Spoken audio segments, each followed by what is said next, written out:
morning gentlemen, ladies if we've got any.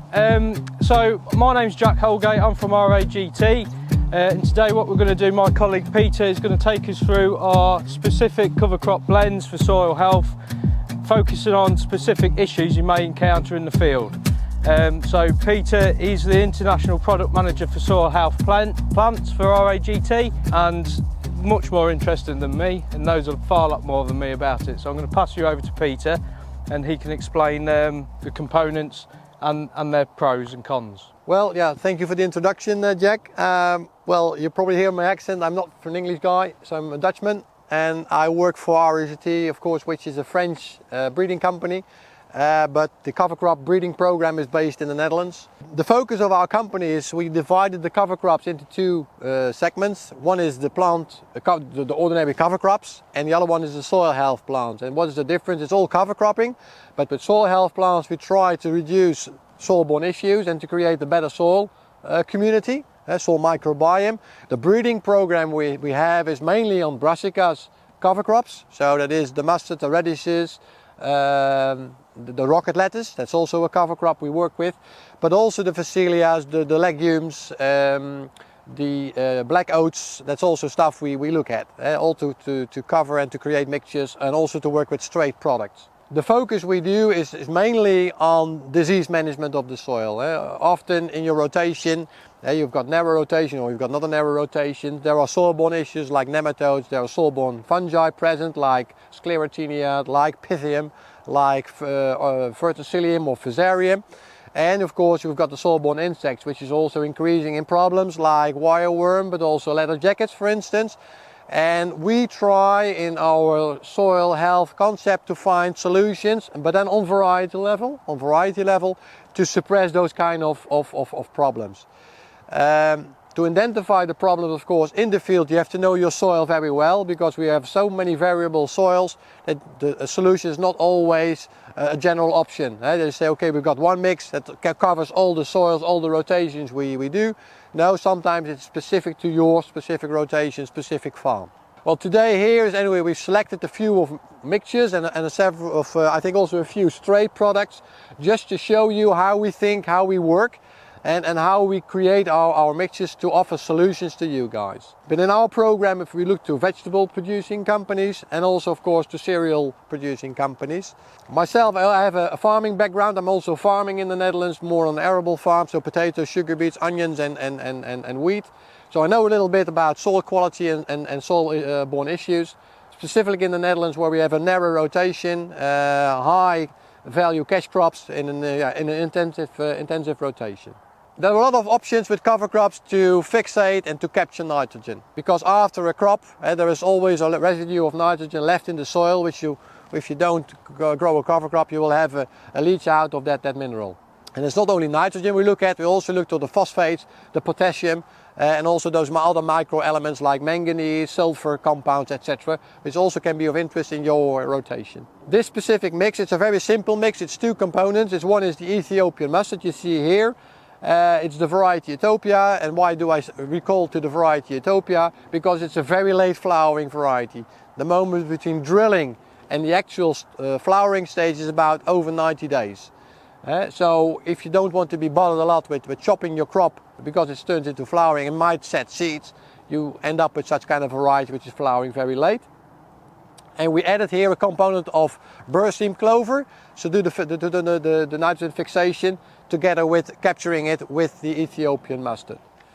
And on the other hand, you also capture the phosphates and the potassium, but on that level I come back with the radishes and so on with the other mixtures. This crop has a very deep pen root, so you can go up to 1.5 meter if you have a deep soil to catch your nitrogen, and you can do that because it has a very long growing period. It's about 90 days of growing, what I just said before, so the development of the root is extra long, so you can have a good pickup of that. The other one benefit from this one is also it is frost susceptible. So when the frosts are entering, you don't have a guarantee on frost, of course, it gets killed by frost in the end. So it's easy to work with also in non-tillage system, so in a non-plowing rotation.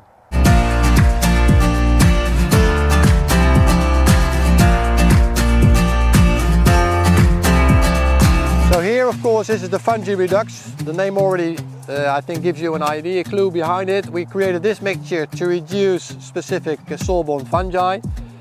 What also particularly is the two drilling dates. You can see rather well the difference, I think.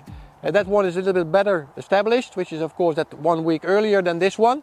So in this situation, I think the radish and the Phacelia is also very susceptible anyway to the drilling date, which is much more present here than when the other mix where we talked earlier about.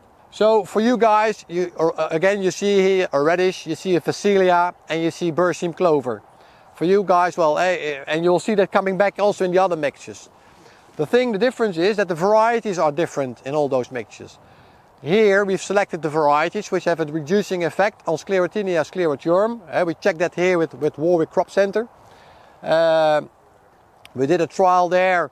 It was in carrot to see if we can suppress the Sclerotinia sclerotium in carrot rotations. And we found there that we have very good results with some components which are in this mix. The Phacelia we did put in because it's a non-host to quite a lot of fungi, soil-borne fungi, and it also has a suppressive effect here in this specific case on Pythium ultimatum. That all together of course bring you a mix that you can have. If you have those kind of soil-borne fungi in your soil, you can suppress it while growing because it's already working while growing with the root exudates which are released. But also if you want to work it in afterwards by chopping it in, it has maybe a bit of biofumigation, maybe you heard about that system, coming also biofumigation, allopathic effect coming for that to suppress the soil-borne fungi. Coming back also on the nutrition of course, because well that was a focus on that one, more on the nitrogen. Of course this is also capturing the nitrogen. You're not producing, well the Berseem clover is producing a little bit, but there's less Berseem here than over there. But the thing is that you also pick up your potassium. And you pick also the phosphates. And there are of course a lot of stories about it. You can liberate fixed phosphates from soil. You can do that, but it's always in a very low quantity. It's better that you capture the liberate phosphates or potassium which is in soil. Also potassium is really susceptible to leaching. And with a radish in general you can really catch up to over 100 kilos of potassium per hectare and phosphate about, let's say, roughly 20 to 25 kilos of potassium, of phosphate in soil. And nitrogen of course is variable, that depends on what is the previous crop, how much nitrogen is left. And it's particularly on this field you see some patches where the nitrogen is still present, the cover crop is better developed than in the other parts. That's really due to the availability of the nitrogen.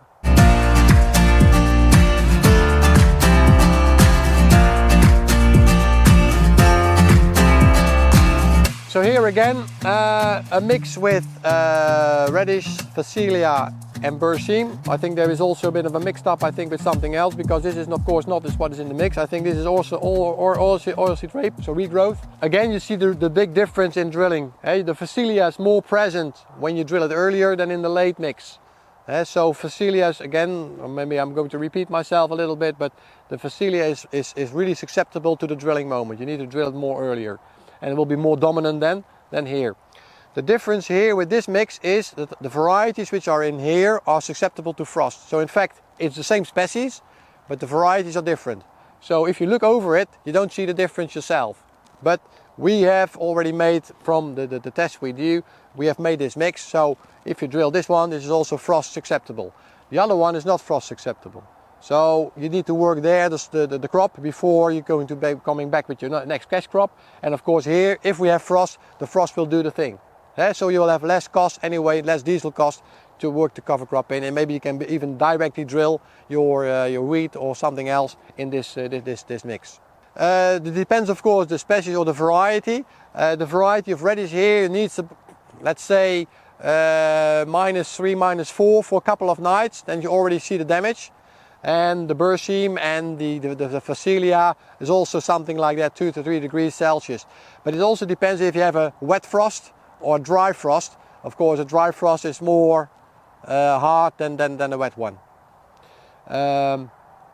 Also plant stage is sometimes also playing a role. Larger plants are more susceptible to frost than smaller plants. But you will really see on the variety level the differences between a variety which is susceptible and which is not.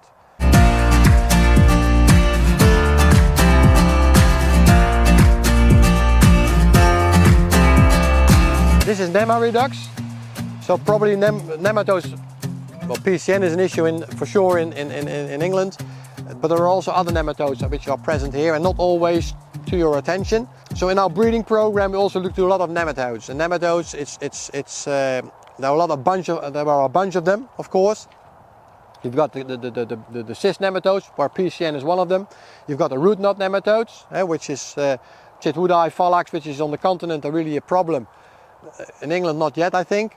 And you've got the root lesion nematodes, the stem nematodes, and also the stubby root nematodes. And with the nematode, the problem is if you work with a mixture, you need to have all ingredients in the mix should be non-host or resistant to a specific nematode. Otherwise, you are going to reproduce that nematode. For PCN, it's a bit different, but because PCN is only related to potatoes or tomatoes, that kind of stuff. But the root knots and the free-living nematodes and the root lesion ones, they are really, they have a host range which is very large, like the cover crops, like the wheat, like a lot of cash crops you guys grow. So what we try to do is it as an example. So let's say you've got in your soil, you've got a problem with beet cyst nematode, you've got a problem with root knot nematode, you've got a problem with root lesion nematodes. Due to breeding, we've got the varieties in this kind of mix that suppress actively those kind of nematodes while growing. So you don't need to do biofumigation, you just grow the crop, and while growing the crop, the roots, they attract the nematodes out of their natural habit, and they block, if it's resistant or not, they will block the life cycle of the nematode. And again, we find a lot of suppression with these kind of species. So in this mix, it is the radish, it's the rocket lettuce. And the rocket lettuce is also the salad you sometimes eat on your plate. We can find one, you can smell it, it's a nutty taste. But we've bred a variety there that suppresses the nematodes. What I didn't talk about is the clubroot, because clubroot is also, you guys probably also grow oilseed rape. Clubroot is of course an issue that's present also in England. And brassicas normally are host to clubroot. If you talk about the Ethiopian mustard, the brown mustard, the white mustard, all that kind of stuff, they are host to clubroot and will multiply the clubroot. Oilseed radish is a bit different. There is a difference on varietal level. So we did some trials also in-house, but also if coming from the officials in Germany, they do some tests as well, that there is a varietal difference. So if you have clubroot in your soil and you want to work with brassicas, you only can look to oilseed radish and then to a resistant variety. Please keep that in mind if you want to work with a brassica cover crop. Clubroot is a very tricky thing, and there are over, I think, 100 different species of clubroot. There are a few main ones, the P1, P1+, P2 and P3, I think, if we look to the continent. I don't know in England so far, maybe you guys know better than I do. But the resistant mechanism works differently than in oilseed rape.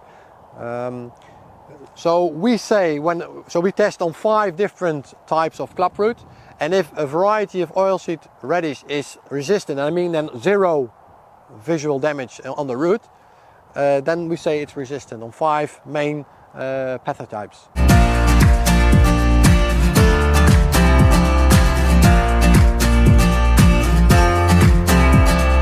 We were talking biofumigation earlier. This is a mixture from us for biofilm autumn, so then is not the one I said before to grow it during summertime. This is for the winter time. So what is in the radish is winter hard, the forage rape which is in is winter hard, the Ethiopian mustard is the most winter hard we have in our collection. Ethiopian mustard is a little bit more susceptible to frost than the other 2 I just named. But with this we try to drill that around September and keep it up over winter time and then incorporate it in March to do that biofumigation. But again, here you see the biomass is too low to have a good effect of biofumigation. It really needs to go to that level. And you see it already starts a little bit flowering, specifically the earlier one in comparison with the late one. And the point, I don't know what the legislation is here in the UK, but if you're allowed to put fertilizer or manure or slurry on top of it, that really helps in getting a better crop establishment. And also a little bit of sulfur, also add a little bit of sulfur because sulfur compounds is also doing a trick. That is all stimulated it's all together to stimulate the level of glucosinolates. They didn't put any fertilizer here, so that's why I think the biomass is a little bit limited. But if you want to do biofumigation, really think about fertilizing your cover crop. And we do that also in the Netherlands. In France it's forbidden, for instance, but if it's here still allowed and you've got slurry available, it's a cheap way of adding a bit of nitrogen. And of course the radish is picking it up, it's maintaining it as well alongside the cycle of the life cycle of the cover crop.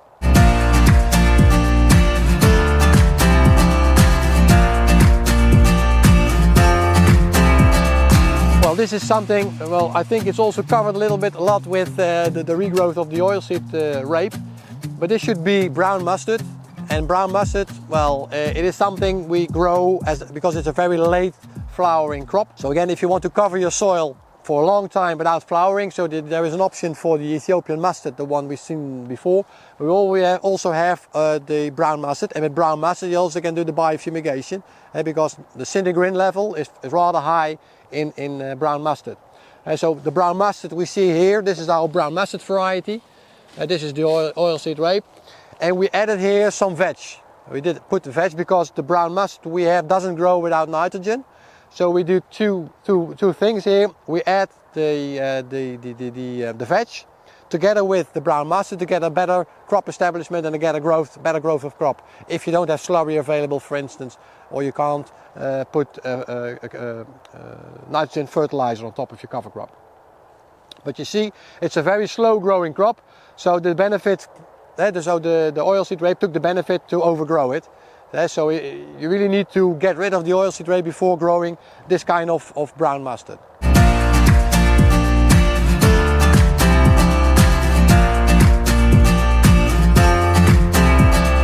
So this is the last one we like to show to you guys. It's something totally different than what you've seen before. It's buckwheat. Buckwheat is a lot of interest, I think, in the UK on buckwheat varieties.